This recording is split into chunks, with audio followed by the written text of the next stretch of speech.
Noi abbiamo organizzato della nostra associazione Bangladesh Welfare and Cultural Association.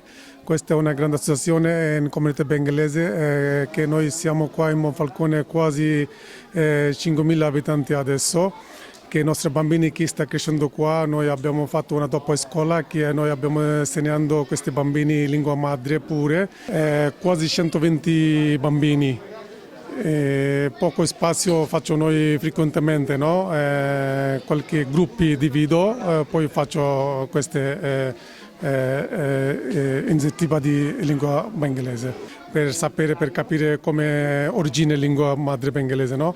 Come oggi giornata, una giornata internazionale, adesso fa questa giornata mondiale. Questa festa è nata nel 1952, che era Pakistan con Bangladesh insieme, dopo fatto bengalese guerra e studenti di Università Dhaka hanno fatto guerra per lingua madre, poi abbiamo vinto noi, adesso stiamo parlando con la nostra lingua madre.